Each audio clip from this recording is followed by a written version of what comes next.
plaisir de te retrouver, Nancy Vachon. Merci d'être là. Bonjour. Bonjour, Joanne. Analyste en ADN, c'est tout un parcours, Nancy. Merci de nous répondre et de donner suite à notre premier balado qui nous donnait les premières infos de base, mais là, on s'en va dans les détails. Quel bonheur. Oui. La première question importante. Tout le monde sera certainement intéressé. Est-ce que je peux retracer mes origines ethniques, quelles qu'elles soient, là, noire, d'une autre race, amérindienne, etc.? Oui, plusieurs me demandent souvent s'ils peuvent retracer leurs origines ethniques. Oui, c'est possible de le faire. On va prendre un exemple comme pour les Amérindiens. Alors, plusieurs veulent savoir. Bon, alors, on peut le faire. Par contre, ce sera pas juste le travail d'ADN à ce moment-là. Ça va vraiment être un travail de généalogie en surplus. C'est-à-dire qu'il faut faire une recherche parce que si quelqu'un veut avoir ses cartes d'Indien, on va dire comme ça, alors à ce moment-là, il faut vraiment faire une recherche parce que le gouvernement demande le BMS qu'on demande, c'est le baptême, mariage et sépulture. Ça veut dire des preuves que nos antécédents étaient bel et bien sur une réserve. Mmh. À ce moment-là, il faut faire des recherches plus poussées en généalogie pour trouver les documents officiels des mariages ou des baptêmes dans des missions. Alors là, ça se complique un petit peu. J'en ai déjà fait, je n'en fais plus parce que c'est pas la même procédure. Oui, c'est aussi de la généalogie, mais ce n'est pas mon but de recherche. Mais si quelqu'un veut le faire avec le test d'ADN, ça l'aide à savoir exactement où sont ses liens. Puis ensuite de ça, avec l'aide des sites généalogiques, où est-ce qu'il faut s'inscrire. Alors là, il peut continuer à monter son arbre généalogique le plus loin possible où est-ce qu'il va retracer ses origines ethniques. Question suivante, extrêmement intéressante. Est-ce que je peux savoir si j'ai des prédispositions à certaines maladies? Oui, on peut. Maintenant, il y a certains tests là, pour ce qui est du Parkinson, de cancer du sein, c'est pas complètement au point parce que, mais il y a des analyses, c'est des comparatifs en fait d'analyse.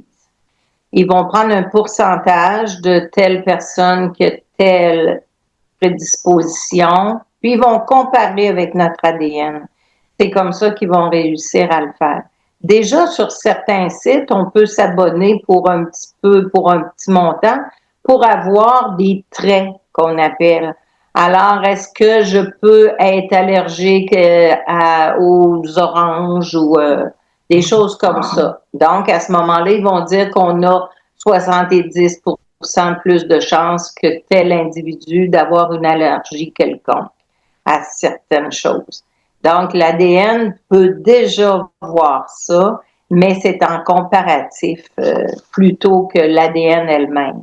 Est-ce que l'homme peut passer un test de paternité? Et qu'est-ce que ça veut dire au juste, un test de paternité? Oui, exactement.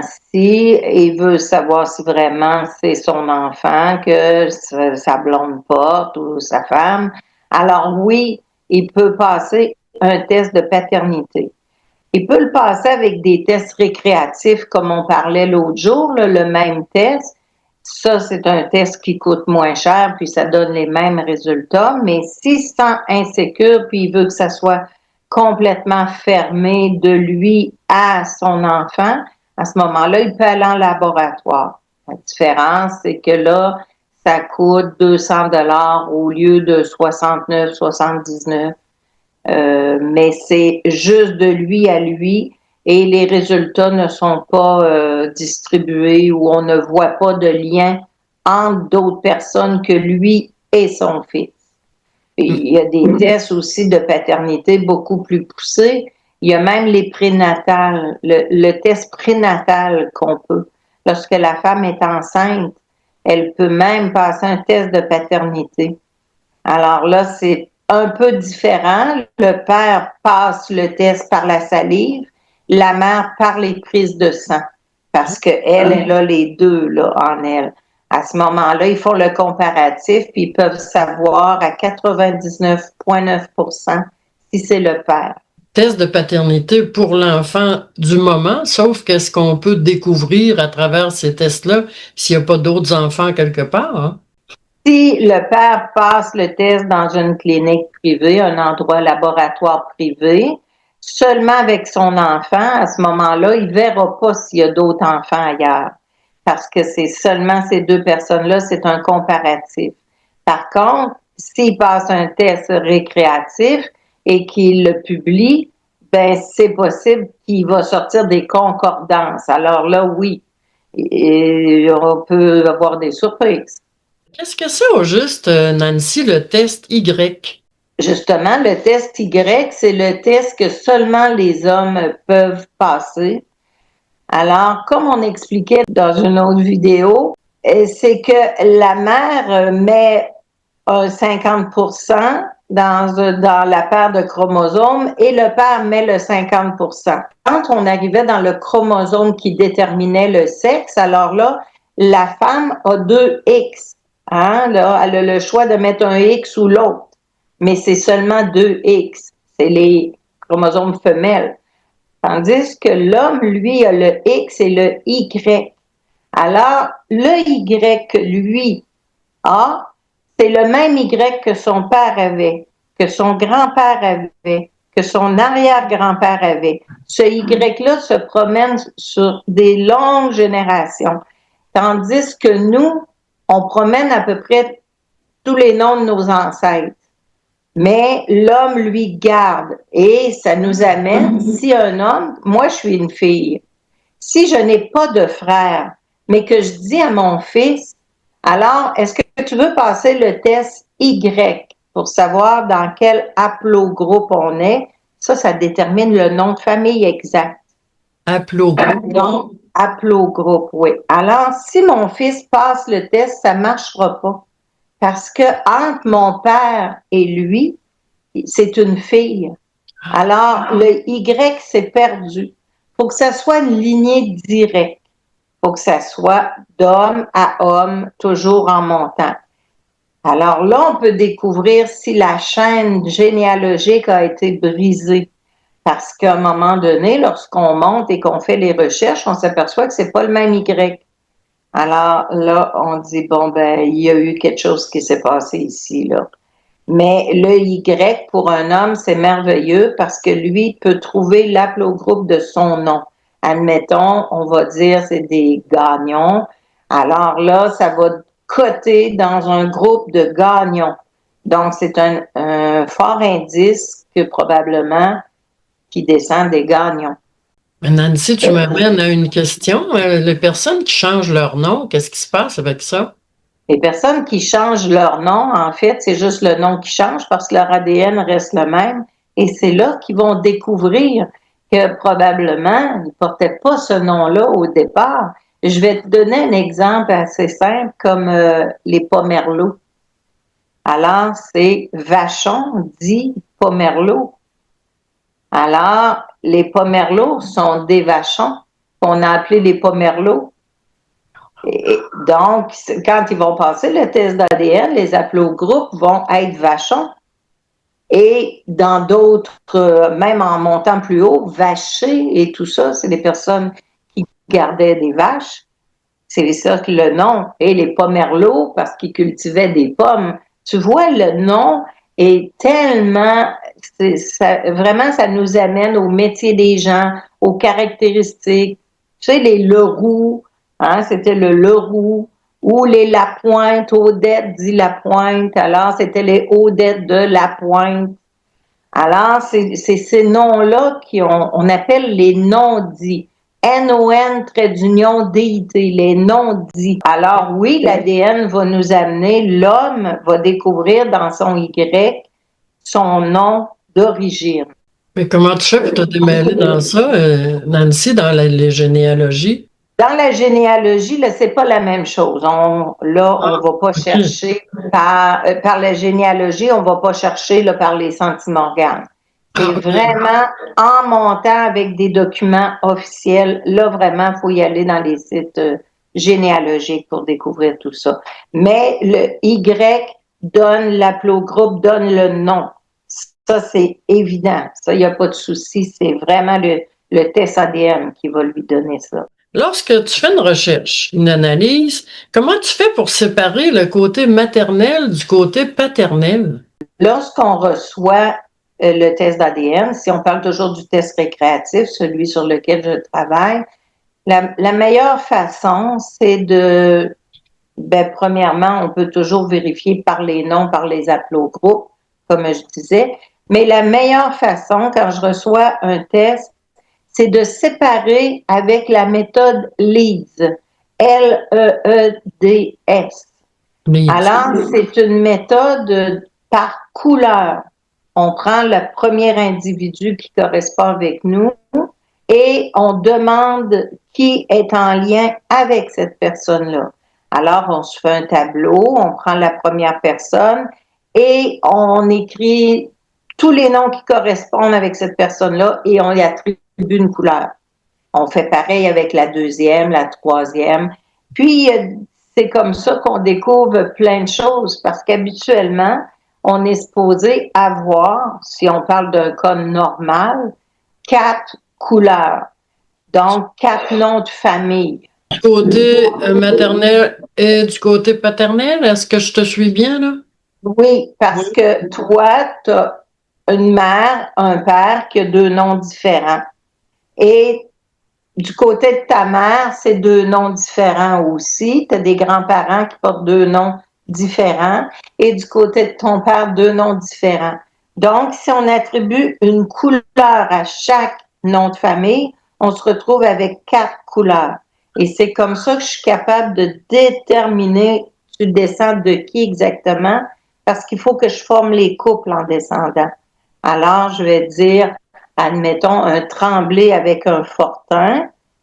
Et de l'autre côté, ça peut être un Gamache avec un Jolin. Alors, je relis ça, je descends. Et eux ont des enfants qui se sont mariés ensemble un jour, qui ont donné ton père, et c'est ainsi que ça descend. C'est comme ça que je fais les recherches. Quel bonheur, Nancy, de te voir les yeux lorsque tu parles de ce que tu fais. Analyste ADN. J'en reviens pas comment c'est impressionnant.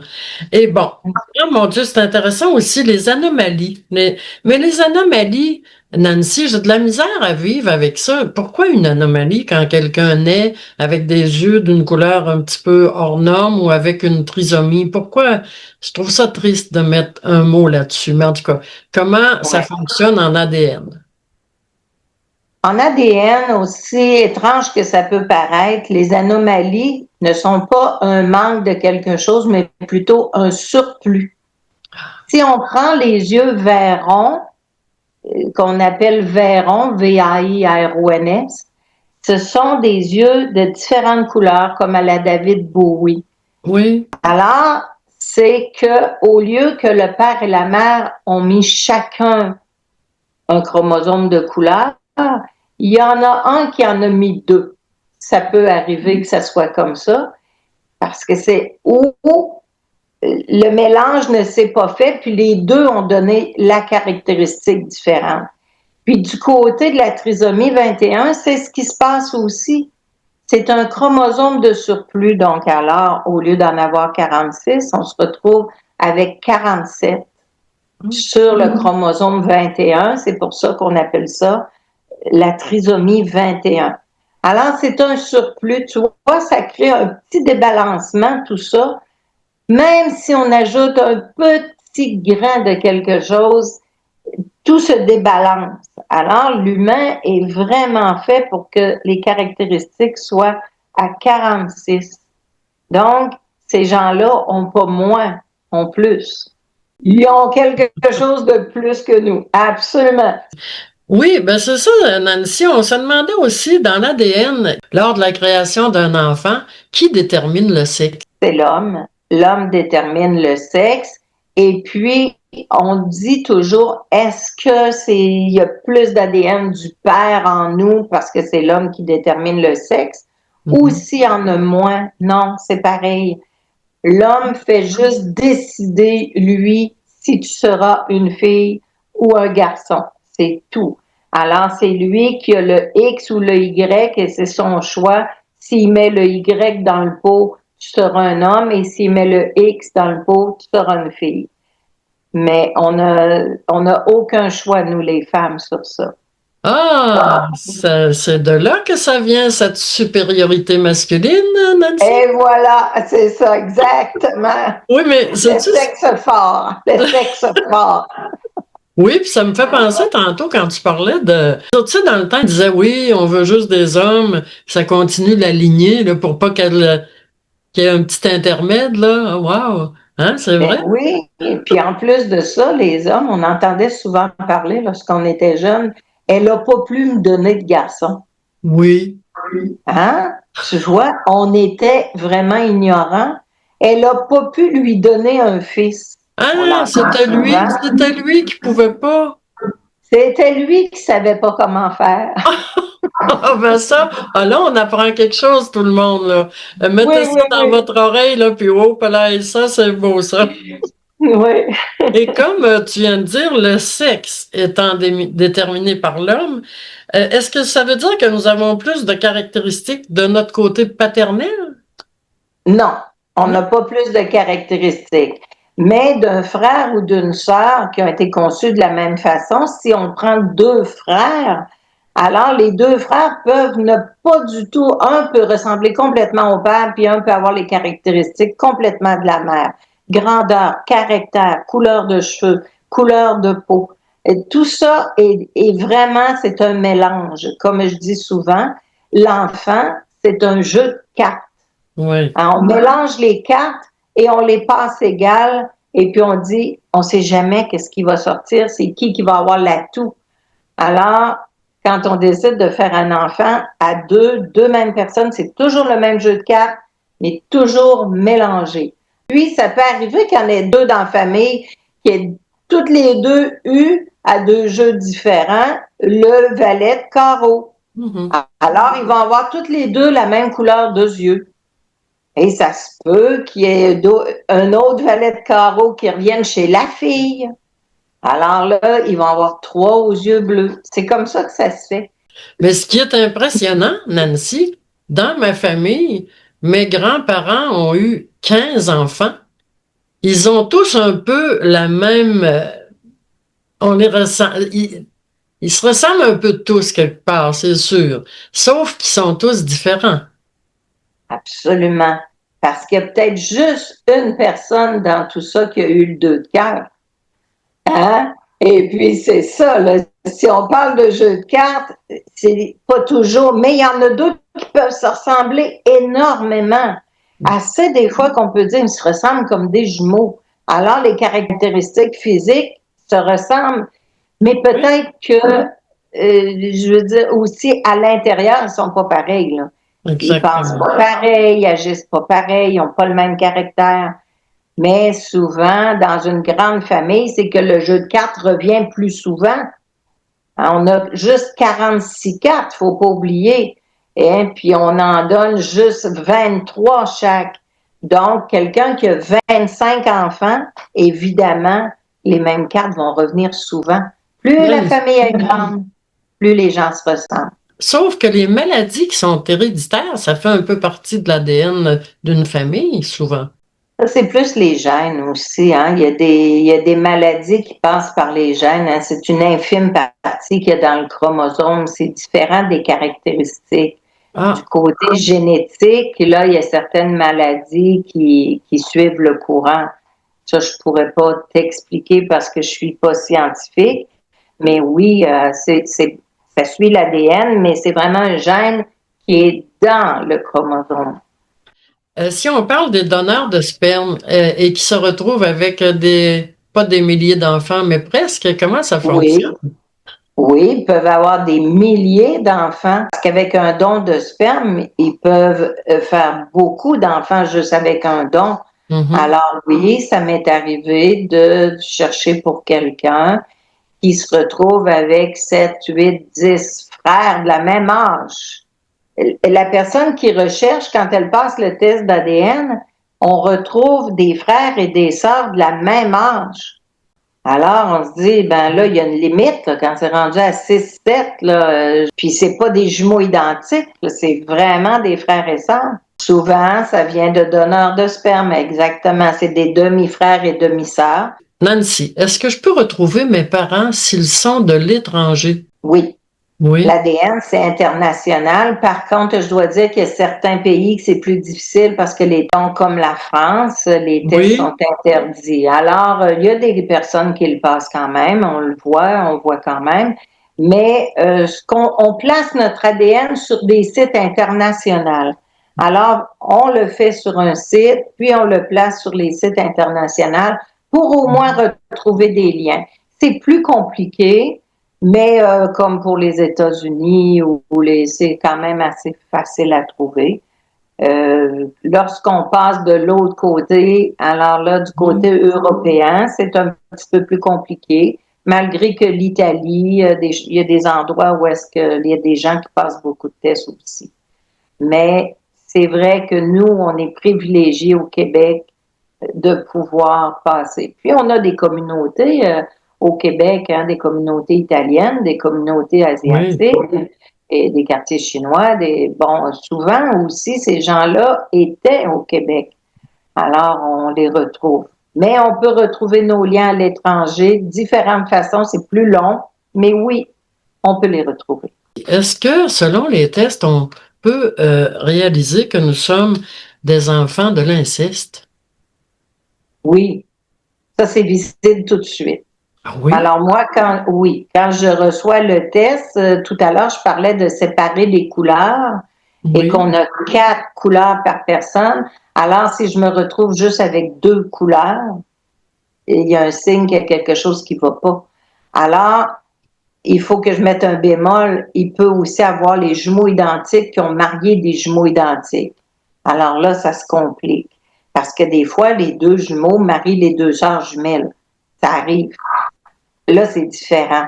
Mais oui, quand j'arrive sur des endroits comme ça où il y a juste 2 couleurs, alors oui, il y a une complexité qui s'est passée, là, il y a quelque chose, c'est l'inceste et il faut l'annoncer, il faut le dire parce que la personne recherche qui elle est.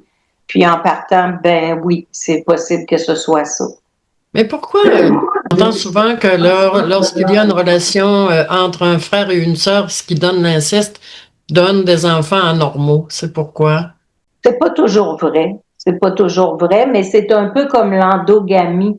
Alors, l'endogamie, mariage en parenté, ça crée des gènes, hein, des tares, des problèmes de maladie. On l'a vu au Lac-Saint-Jean, là, qui ont un certain problème avec ça. Donc, si ça se fait et se refait et se refait, donc ça crée différents mélanges là, qui sont pas conseillés, évidemment, peuvent créer des problèmes, oui.